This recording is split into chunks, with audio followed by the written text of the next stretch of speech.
प्रतियोगी विद्यार्थियों, एक बार फिर से आपका स्वागत है आपके अपने यूट्यूब चैनल प्रारंभ क्लासेज में।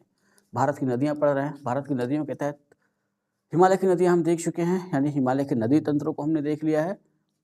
उसके बाद इसकी पिछली वीडियो जो हम लोगों ने देखी थी वो था प्रायद्वीपीय भारत या दक्षिण भारत का अपवाह तंत्र या दक्षिण भारत की नदियां। और उसके तहत हमने दक्षिण भारत की नदियों को दो भागों में बांटा था, एक अरब सागर में गिरने वाली और दूसरी बंगाल की खाड़ी में गिरने वाली। तो पिछली वीडियो में हमने उन नदियों को देख लिया था जो बंगाल की खाड़ी में गिरती हैं। आज हम उसी वीडियो को आगे बढ़ाएंगे और दक्षिण भारत की उन नदियों के बारे में देखेंगे जिनका मुहाना यानी जो अरब सागर में गिरती हैं। ठीक है, तो इस क्रम में जो सबसे पहली नदी है, सबसे प्रमुख नदी है, वो है नर्मदा। नर्मदा का उद्गम अगर हम देखें तो नर्मदा कहाँ से निकलती है, तो यहाँ ध्यान रखिएगा, मैकाल पर्वत श्रेणी की अमरकंटक चोटी से, अनूपपुर जिला, मध्य प्रदेश। ठीक है, मैंने तीनों इसलिए लिख दिया कि जो भी ऑप्शन में हो वो अपना आंसर। तो अगर पर्वत श्रेणी पूछा तो मैकाल, चोटी पूछा तो अमरकंटक, और अगर जगह पूछ लिया, जिला पूछ लिया तो अनूपपुर, और राज्य पूछ लिया तो मध्य प्रदेश। ठीक है, अब नर्मदा के संदर्भ में दो तीन चीजें विशेष ध्यान रखनी है, वहां से क्वेश्चन बार बार बनते हैं। जैसे एक ये कि अरब सागर में गिरने वाली प्रायद्वीपीय भारत की सबसे लंबी नदी। तो जब भी ऐसा क्वेश्चन पूछे कि पश्चिम दिशा में प्रवाहित होने वाली भारत की सबसे लंबी नदी या प्रायद्वीपीय भारत या अरब सागर में गिरने वाली प्रायद्वीपीय भारत की सबसे लंबी नदी, तो अपना आंसर क्या हो जाएगा, नर्मदा। लंबाई कितनी है इसकी, 1312। याद करना बिल्कुल आसान है, 13-12 किलोमीटर। ठीक है, अब ये ध्यान रखिए कि नर्मदा और तापी या ताप्ती दो ऐसी नदियां हैं जो पश्चिम की तरफ प्रवाहित होती हैं और भ्रंश घाटी में बहती हैं। तो भ्रंश घाटी का मतलब कि दो पर मान लेते हैं कि एक ये पर्वत है। ठीक है, ऐसे समझिए, एक ये पर्वत है, अगर जब इसको तोड़ दिया जाए तो जैसे हम तोड़ेंगे, जैसे अलग होगा तो बीच में एक दरार बन जाएगी, तो इसी दरार को भ्रंश कहते हैं और उसमें प्रवाहित होने वाली नदियों को भ्रंश घाटी में प्रवाहित होने वाली नदियाँ कहते हैं। ठीक है, तो ये ध्यान रखना है कि इसके उत्तर में विंध्याचल और दक्षिण में सतपुड़ा श्रेणी स्थित है। किसके, नर्मदा नदी के उत्तर में अगर हम देखें यानी ऊपर की तरफ तो विंध्य श्रेणी स्थित है, और नीचे की तरफ देखें तो सतपुड़ा श्रेणी स्थित है। और नर्मदा इन्हीं दो श्रेणियों के भ्रंश घाटी यानी कि दरार में प्रवाहित होती है, इनके बीच भ्रंश घाटी में प्रवाहित होती है। क्वेश्चन कैसे बनेगा, विंध्याचल श्रेणी और सतपुड़ा श्रेणी के भ्रंश में या इन दोनों के बीच में प्रवाहित होने वाली नदी, आंसर क्या हो जाएगा, नर्मदा। ठीक है, अभी ध्यान रखिएगा कि भड़ौच यानी गुजरात, भड़ौच के निकट ज्वार नदमुख, हिंदी में कहें ज्वार नदमुख और अंग्रेजी में अगर हम कहें तो एस्चुरी। ठीक है,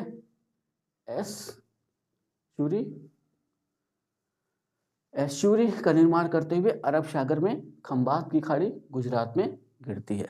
अब खंबात की खाड़ी कहाँ पे है, तो आंसर क्या होगा, अरब सागर। चाहे अरब सागर कह लिया जाए, और अरब सागर में गुजरात में दो खाड़ियाँ हैं जो काफ़ी महत्वपूर्ण हैं। गुजरात में उत्तर की तरफ यानी ऊपर की तरफ कच्छ की खाड़ी, और गुजरात में नीचे की तरफ खंबात की खाड़ी। तो ये ध्यान रख लेना है कि नर्मदा का मुहाना या नर्मदा कहाँ अरब सागर में गिरती है, तो जगह है खंबात की खाड़ी और सागर है अरब सागर। ठीक है, अब ध्यान एक पॉइंट यहाँ विशेष ध्यान में रखना है कि जितनी भी नदियाँ ऐसे पश्चिम की ओर प्रवाहित होती हैं वो डेल्टा नहीं बनाएंगी। ठीक है, जो बंगाल की खाड़ी में नदियाँ गिरती हैं वही नदियाँ केवल डेल्टा बनाएंगी। ठीक, और जो पश्चिम की तरफ प्रवाहित हो रही यानी कि अरब सागर में जो गिर रही वो नदियाँ डेल्टा न बना करके वो बनाएंगी ज्वार नदमुख या एस्चुरी। ठीक है, हिंदी में ज्वार नदमुख और अंग्रेजी में एस्चुरी। तो नर्मदा भी क्या करती है, खंबात की खाड़ी के पास जब वो गुजरात में गिरती है तो वहाँ पे ज्वार नदमुख या एस्चुरी का निर्माण करती है। इसकी सहायक नदियों के बारे में देख लें। इसकी सहायक नदियाँ हैं माचक, कोनार, ओरसंग, बंजर, वरना, दूधी, शेर, हिरन, तवा आदि। तो यहाँ से कोई एक नदी उठा लेता है, पूछ लेता है किसकी सहायक नदी है। ठीक है, तो यहाँ पे कुछ चीज़ें ध्यान में रखिएगा। एक तो माचक को ध्यान में रखिए, एक वरना, दूधी, शेर, ये अधिक बार पूछा हुआ है। और तवा भी पूछ लेता है क्योंकि जम्मू कश्मीर में भी जम्मू में भी एक नदी है तवी। ठीक है, तो वहाँ से नहीं कनेक्ट करेंगे। यहाँ तवा किसकी सहायक नदी है, नर्मदा की। अब नर्मदा के संदर्भ में दो और चीज़ें कि दो ऐसे जलप्रपात हैं प्रमुख जो नर्मदा पर स्थित है। तो नर्मदा नदी पर ही धुआंधार जलप्रपात। ठीक है, ये धुआंधार जलप्रपात है कहाँ, तो मध्य प्रदेश में एक जगह है भेड़ाघाट, जिला है जबलपुर। तो जबलपुर के निकट भेड़ाघाट में ये नर्मदा नदी एक जलप्रपात का निर्माण करती है यानी झरने का निर्माण करती है जिसका नाम है धुआंधार जलप्रपात। और यही नर्मदा नदी ही कपिल धारा जलप्रपात अमरकंटक मध्य प्रदेश, ठीक है। तो कपिल धारा जलप्रपात का भी निर्माण करती है, जहाँ जैसे ही अमरकंटक में इसका उद्गम है, अभी क्या देखा था, अमरकंटक चोटी के नीचे अमरकंटक गांव, तो उसी के पास ये नदी कपिल धारा जलप्रपात का निर्माण करती है, अमरकंटक मध्य प्रदेश, ठीक है। तो ये दो ध्यान में रखिएगा, धुआंधार जलप्रपात किस नदी पे, तो नर्मदा। कपिल धारा जलप्रपात किस नदी पर, तो नर्मदा। जगह पूछ ले तो भेड़ा घाट, कभी कभी इसी धुआंधार को भेड़ा घाट जलप्रपात भी कह लिया जाता है, ठीक है। अब एक सबसे मुख्य पॉइंट ध्यान में रखना है कि गुजरात में इसी नदी पर सरदार सरोवर बहुउद्देशीय परियोजना निर्मित की गई है, ठीक है। नर्मदा नदी को रोका गया है, नर्मदा नदी के जल को, और उसके जल को रोक करके एक बांध बनाया गया है और एक बहुउद्देशीय परियोजना बनाई गई जिसका नाम रखा गया है सरदार सरोवर, ठीक है। सरदार सरोवर बहुउद्देशीय परियोजना इसलिए भी ध्यान रखना है कि इसी सरोवर के पास एक द्वीप बना हुआ है जिस पर संसार की सबसे ऊंची प्रतिमा, ठीक है, स्टैच्यू ऑफ यूनिटी, एकता मूर्ति, जो सरदार वल्लभ भाई पटेल की प्रतिमा है, वो स्थापित की गई है, ठीक। अगली नदी अगर हम ध्यान दें तो वो है तापी या ताप्ती। दोनों नाम इसका मिलता है, कहीं तापी मिलता है, कहीं ताप्ती। गुजरात में आती तापी हो जाती है और अपने यहाँ ताप्ती नाम से हम जानते हैं इसको। इसका उद्गम देखें तो मध्य प्रदेश के बैतूल जिले के मुल्ताई नामक स्थान के पास सतपुड़ा श्रेणी से, ठीक है। राज्य पूछा तो मध्य प्रदेश, जिला पूछा तो बैतूल, स्थान पूछा तो मुल्ताई, और श्रेणी पूछा तो सतपुड़ा, ठीक है। लंबाई कितनी है इस नदी की, 724 किलोमीटर, जहां नर्मदा की लंबाई 1312 किलोमीटर, वहीं तापी की लंबाई 724 किलोमीटर। ये भी भ्रंश घाटी में बढ़ती है, और इसकी भ्रंश कहाँ पे, जहाँ ये सतपुड़ा, तो ये सतपुड़ा श्रेणी और अजंता श्रेणी के बीच भ्रंश घाटी में प्रवाहित होती है। तो दोनों ध्यान में रखना है। एक नीचे से ऊपर की तरफ, ऊपर से नीचे की तरफ आते हैं। सबसे ऊपर है विंध्य श्रेणी, उसके नीचे है सतपुड़ा, उसके नीचे है अजंता। तो सतपुड़ा और विंध्य के बीच में नर्मदा, ठीक है, यानी विंध्य और सतपुड़ा के बीच में नर्मदा, और सतपुड़ा और अजंता के बीच में तापी। तो ये दो भ्रंश घाटियां हैं जिसको ध्यान में रखना होगा, ठीक है। अब नर्मदा के समानांतर ये प्रवाहित होती है, मध्य प्रदेश से दोनों का उद्गम है, और लगभग नर्मदा ऊपर की तरफ भ्रंश घाटी में, उत्तर दिशा में भ्रंश घाटी में प्रवाहित होती है, और ये उसके नीचे दक्षिण दिशा में भ्रंश घाटी में प्रवाहित होती है साथ साथ, ठीक है। नर्मदा के समानांतर प्रवाहित होते ज्वार नदमुख का निर्माण करते हुए खंभात की खाड़ी में गिरती है। खंभात की खाड़ी में वो भी गिर रही थी, खंभात की खाड़ी या अरब सागर में। बार बार यहाँ ऊपर मैंने पहली बार लिख दिया है, आप लोग को ध्यान में रखना होगा, जहाँ खंभात की खाड़ी आएगी, सागर होगा तो अरब सागर, ठीक है। ज्वार नदमुख का निर्माण करेगी, यानी एस्चुरी का निर्माण करेगी, डेल्टा का निर्माण नहीं करेगी। सीधा क्वेश्चन पूछ लेते हैं इसमें कि इनमें से कौन सी नदी है जो डेल्टा का निर्माण नहीं करेगी, या इनमें से कौन सी नदी है जो एस्चुरी का निर्माण करेगी या ज्वार नदमुख का निर्माण करेगी। तो आंसर, जितने भी अरब सागर की ओर प्रवाहित होने वाली नदियाँ हैं वो सारी की सारी डेल्टा नहीं बनाएंगे, क्या बनाएंगे, एस्चुरी, यानी ज्वार नदमुख, ठीक है। अब इसकी सहायक नदियों की बात करें तो तापी की सहायक नदियां हैं पूर्णा, बघुर, गिरना, पोरी, पांझर, अनेर, मोरना आदि। जो मुख्य बात ध्यान में रखनी है कि तापी नदी के मुहाने पर ही एक शहर स्थित है जिसका नाम है सूरत, ठीक है। तो सूरत शहर तापी नदी के किनारे स्थित है या तापी नदी के मुहाने के पास। काकरापारा गुजरात, उकाई गुजरात बहुउद्देशीय परियोजनाएं इसी नदी पर निर्मित की गई हैं। तो काकरापारा में, ठीक है, ये ध्यान रखिएगा कि तापी नदी के पानी को रोक करके बहुउद्देशीय परियोजनाएं बनाई गई, और यही काकरापारा में ही परमाणु संयंत्र भी लगाया जा रहा है बिजली उत्पादन के लिए, ठीक है। 2 इकाइयाँ 3 इकाइयाँ काम कर रही हैं, तो ये भी ध्यान में रखिएगा। सीधा क्वेश्चन कभी कभी पूछ लेता है काकरापारा कहाँ स्थित है, गुजरात। उकाई कहाँ स्थित है, गुजरात, ठीक। या काकरापारा परमाणु संयंत्र कहाँ स्थित है, आंसर गुजरात हो जाएगा। वैसे ही उकाई बहुउद्देशीय परियोजना कहाँ स्थित है, आंसर अपना क्या हो जाएगा, गुजरात। समझ में आया। तो ये दो सबसे प्रमुख नदियां हैं जो अरब सागर की ओर प्रवाहित होती हैं, यानी पश्चिम में प्रवाहित होती हैं। कई क्वेश्चन यहाँ से वो घूम फिर के बनाते हैं, जैसे भ्रंश घाटी में प्रवाहित होने वाली इनमें से कौन सी नदी है। प्रायद्वीपीय भारत की सबसे लंबी नदी तो नहीं कहेंगे इसको, क्योंकि अगर ऐसा हम कहेंगे तो हो जाएगा आंसर गोदावरी। हाँ, प्रायद्वीपीय भारत की अरब सागर में गिरने वाली सबसे लंबी नदी नर्मदा। अब यहाँ अरब सागर में गिरने वाली नदियों के संदर्भ में एक पॉइंट ध्यान में रख लेते हैं। अगर क्वेश्चन ये बने कि अरब सागर में गिरने वाली, भारत से होकर प्रवाहित होने वाली सबसे लंबी नदी, तो आंसर हो जाएगा सिंधु नदी।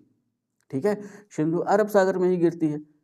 कहाँ से निकलती है? मानसरोवर झील के पास से, तिब्बत और भारत से प्रवाहित होते, भारत के ऊपरी हिस्से यानी लद्दाख से प्रवाहित होते प्रवेश करती है पाकिस्तान में, और पाकिस्तान में कराची के पास कराची के निकट अरब सागर में उसका मुहाना है, यानी अरब सागर में वो अपने जल को त्याग देती है। तो भारत से प्रवाहित होने वाली, अरब सागर में गिरने वाली सबसे लंबी नदी सिंधु। हाँ, इसी क्वेश्चन को अगर बदले और ऐसा पूछे कि प्रायद्वीपीय भारत की पश्चिम में या अरब सागर में गिरने वाली सबसे लंबी नदी, तो आंसर हो जाएगा नर्मदा। भारत की सबसे लंबी नदी गंगा, प्रायद्वीपीय भारत की सबसे लंबी नदी गोदावरी, भारत से होकर प्रवाहित होने वाली सबसे लंबी नदी ब्रह्मपुत्र। ठीक है, तो इतनी चीज़ें ध्यान में रखनी है। अगली नदी पे हम ध्यान दें तो अगली नदी है अपने पास साबरमती। ठीक है, साबरमती के बारे में हम लोगों ने किताबों में बहुत पढ़ रखा है। साबरमती के संत यानी महात्मा गांधी। तो साबरमती नदी, इसका उद्गम कहाँ है? तो उद्गम देख लीजिए अरावली श्रेणी की मेवाड़ पहाड़ियों से, उदयपुर राजस्थान। ठीक है, तो श्रेणी अरावली श्रेणी की कौन सी पहाड़ी है? मेवाड़ पहाड़ी। और मेवाड़ पहाड़ी किस जगह पे? तो उदयपुर जिला है और राज्य है राजस्थान। खंभात की खाड़ी में ये भी गिरती है, यानी अरब सागर में। खंभात की खाड़ी कहाँ है? गुजरात में। लंबाई इसकी कितनी है? 320 किलोमीटर। इसकी सहायक नदियां हैं वाकल, हाथमती, माजम, सेई आदि। ठीक है, इसके बारे में भी इतना ही ध्यान रखना है। कुछ जैसे अहमदाबाद गुजरात का जो शहर है, साबरमती के तट पर ही स्थित है। गांधीनगर गुजरात की राजधानी साबरमती के तट पर ही स्थित है। ये दो जगहें याद रखिएगा। अगली नदी है अपने पास माही। उद्गम मध्य प्रदेश के धार जिले में विंध्याचल श्रेणी की अमरोक पहाड़ी पर स्थित मेहद झील से। ठीक है, मैंने लिखते समय ध्यान रखा है कि बेसिक कॉन्सेप्ट कोई ना छूटे। श्रेणी पूछे तो श्रेणी, पहाड़ी पूछे तो पहाड़ी, जगह पूछे तो जगह, सब आपके पास उपलब्ध है। राज्य पूछा तो मध्य प्रदेश, जिला पूछा तो धार जिला, श्रेणी पूछा तो विंध्याचल श्रेणी, विंध्याचल श्रेणी की पहाड़ी पूछा तो अमरोक पहाड़ी, अगर झील पूछ लिया तो मेहद झील। यानी एक बार पढ़िए पूरा कवर। इसका भी मुहाना कहाँ है? खंभात की खाड़ी यानी अरब सागर गुजरात। ठीक है, लंबाई कितनी है इसकी? 553 किलोमीटर। अब इस नदी के संदर्भ में जो महत्वपूर्ण पॉइंट ये है कि ये वो नदी है विश्व की जो कर्क रेखा को 2 बार काटती है। 2 बार काटने का मतलब कि मान लेते हैं कर्क रेखा है, नदी का उद्गम यहाँ से है, इस तरीके से आई और इस तरीके से इसने काट दिया, तो ये कर्क रेखा को 2 बार काटी। तो सीधा क्वेश्चन बनता है इनमें से कौन सी विश्व की कौन सी ऐसी नदी जो कर्क रेखा को 2 बार काटती है? अपना सीधा सा उत्तर हो जाएगा माही। ठीक है, वैसे ही आगे क्लास में या जिसको पता हो कमेंट करेगा उसमें कि कौन सी नदी है जो मकर रेखा को 2 बार काटती है और कौन सी नदी है जो विषुवत रेखा या भूमध्य रेखा को 2 बार काटती है। ठीक, इंतजार रहेगा कमेंट में आपके आंसर का। इसकी माही की सहायक नदियां हैं जाखम, सोम, चाप, अनश आदि। ठीक है, अगली नदी पे अगर हम ध्यान दें तो अगली नदी है लूनी। इसके बारे में विशेष ध्यान रखिएगा क्योंकि ये वो नदी है जो अरब सागर में नहीं गिरती है। ठीक, तो कहाँ जाती है? तो अरब सागर के पहले ही कच्छ के रन के दलदल में विलीन हो जाती है। ठीक है, यानी दलदल का निर्माण करती है और नदी समाप्त हो जाती है। लूनी का उद्गम राजस्थान में अजमेर के दक्षिण पश्चिम से, अरावली श्रेणी के नाग पहाड़ी से। ठीक है, ये तो सीधा हो गया। अभी ध्यान रखना है कि अजमेर के पास ही है पुष्कर तीर्थ है।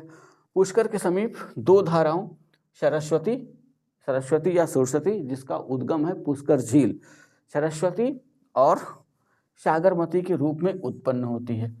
ठीक, तो ये 2 धाराएं हैं, एक तो सरस्वती और दूसरी है सागरमती।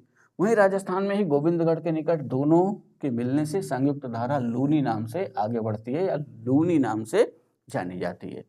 ठीक है, वहां से आगे प्रवाहित होती है, लंबाई इसकी है 320 किलोमीटर। आगे प्रवाहित होते हुए कच्छ के रन के दलदल में विलुप्त हो जाती है।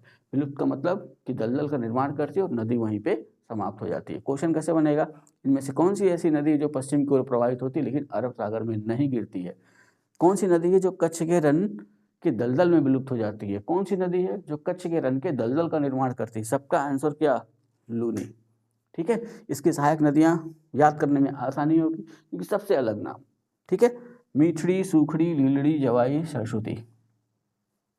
ठीक, तो ये लूनी की सहायक नदियां हैं, मीठड़ी, सूखड़ी, लीलड़ी, जवाई, सरस्वती। अगले पॉइंट में देखें तो अगली नदी अपने पास है घग्गर। ठीक, इसका उद्गम अगर हम देखें तो हिमालय की शिवालिक श्रेणी से शिमला के निकट। ठीक है, इसकी लंबाई के बारे में बात करें घग्गर की, तो लंबाई है इसकी 465 किलोमीटर। अभी ध्यान रखिएगा, शिवालिक शिमला के पास से निकल रही है, तो हिमाचल से होते हुए सीधे आ रही है, पहुँचती हरियाणा के हिसार, अंबाला, पटियाला से प्रवाहित होते हुए राजस्थान के गंगानगर जिले में प्रवेश करती है, यानी कि राजस्थान के गंगानगर जिले से राजस्थान में प्रवेश कर जाती है। अंततः राजस्थान के निकट हनुमानगढ़ के समीप भटनेर के मरुस्थल में विलीन हो जाती है। तो ये दो नदियां विशेष तौर पर ध्यान में रखनी है, एक लूनी और एक घग्गर। ये वो नदियां हैं जो पश्चिम दिशा की ओर प्रवाहित तो होती हैं लेकिन अरब सागर तक नहीं पहुंचती हैं। लूनी कच्छ के रन में विलीन हो जाती है और वहीं घग्गर गंगा नगर जिले से राजस्थान में प्रवेश करती है और हनुमानगढ़ के समीप भटनेर के मरुस्थल में ये भी विलीन हो जाती है, या कह सकते हैं कि भटनेर के मरुस्थल में दलदल का निर्माण करते हुए समाप्त हो जाती है। ठीक, तो दोनों नदियों को ध्यान में रखिएगा। अब केरल की 3 नदियों के बारे में देखते हैं। एक है भरतपुजा, उद्गम तो अन्नामलाई श्रेणी, पश्चिमी घाट की श्रेणी है। तो अन्नामलाई श्रेणी से भरतपुजा का उद्गम होता है। इसके संदर्भ में 2 चीज़ें विशेष तौर पर ध्यान रखनी है। पहली कि केरल की सबसे बड़ी नदी है, इसे पोनानी के नाम से भी जाना जाता है, अरब सागर में गिरती है। ठीक, तो बेसिक कॉन्सेप्ट है, 3 चीज़ें हैं, ध्यान में रखिएगा। भरतपुजा कहाँ प्रवाहित होती है? केरल में। केरल की सबसे बड़ी नदी भरतपुजा। ठीक है, और कभी कभी पूछ लेता है कि इनमें से कौन सी नदी पोनानी के नाम से जानी जाती है, तो अपना आंसर हो जाएगा भरतपुजा। समझ में आ गया। अगली नदी है पेरियार। इसका उद्गम अगर हम देखें तो अन्नामलाई श्रेणी से केरल की दूसरी बड़ी नदी है। वेम्बनाड झील जो केरल में स्थित है, वेम्बनाड झील के उत्तर दिशा में ये अरब सागर में मिल जाती है, अरब सागर में इसका मुहाना है।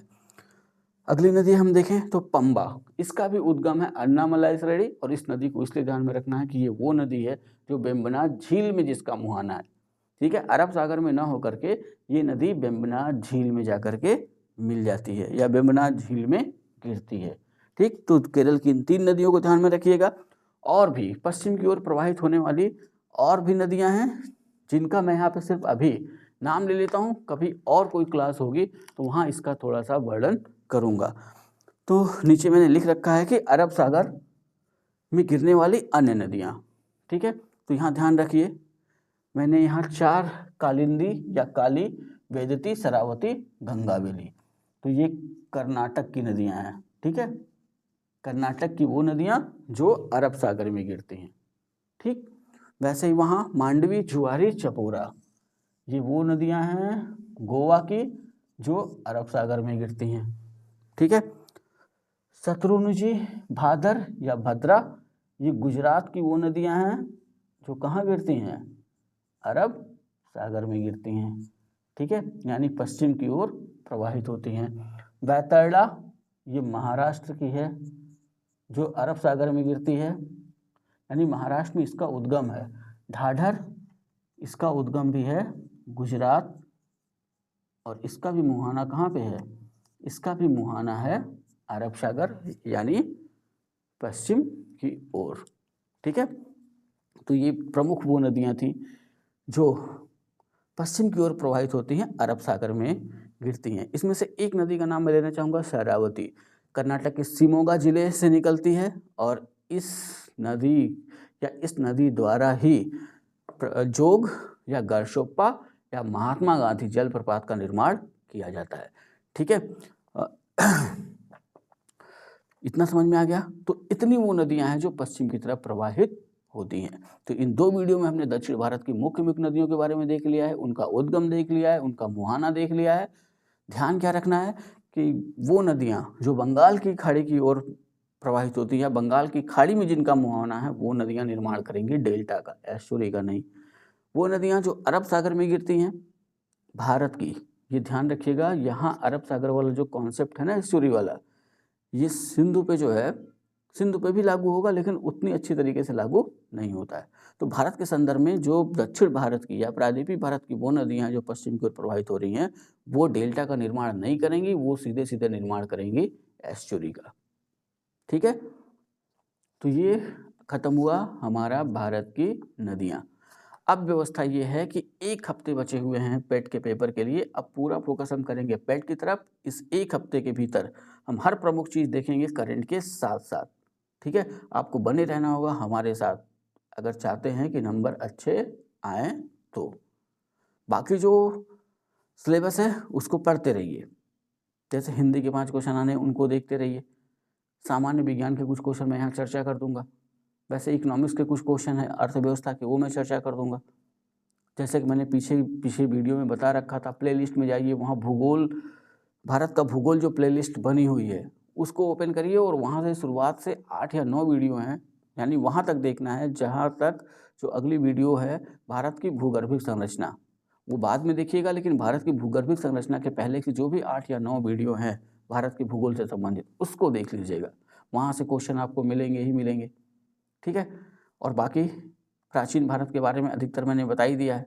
कुछ चीज़ें इधर 1 हफ्ते के दौरान जल्दी-जल्दी देखेंगे। यानी ये कह सकते हैं कि क्विक रिवीजन करेंगे और आशा ये करते हैं कि आपको ज़्यादा कठिनाई ना उठानी पड़े एग्ज़ाम में। ठीक है? तो बने रहिए हमारे साथ। पिछले हफ्ते थोड़ी असुविधा हुई, इसके लिए हमें खेद है, क्योंकि समय का अभाव था। समय का अभाव या कह सकते हैं कि व्यस्तता अधिक थी, इस वजह से संभव नहीं हो पाया। लेकिन इस हफ्ते हमारी पूरी कोशिश रहेगी कि पेट के एग्ज़ाम के पहले सारी चीज़ें हम कवर कर लें। ठीक है? वीडियो अगर अच्छी लगी हो तो लाइक करिए, कमेंट करिए, वीडियो को शेयर करना ना भूलिएगा। अगर चैनल को अभी तक सब्सक्राइब नहीं किया है तो चैनल को सब्सक्राइब करिए, साथ ही साथ अन्य विद्यार्थियों को भी अपने चैनल के साथ जोड़ने का प्रयास करिए। ऑनलाइन जो पढ़ रहे हैं वो तो ठीक ही है, अगर ऑफलाइन पढ़ना चाहते हैं तो दिए गए फ़ोन नंबर पे सीधे कॉन्टैक्ट करें, क्योंकि दशहरे के बाद से online class proper offline class हमारी प्रॉपर शुरू हो जाएगी। ऑनलाइन क्लास भी चलती रहेगी।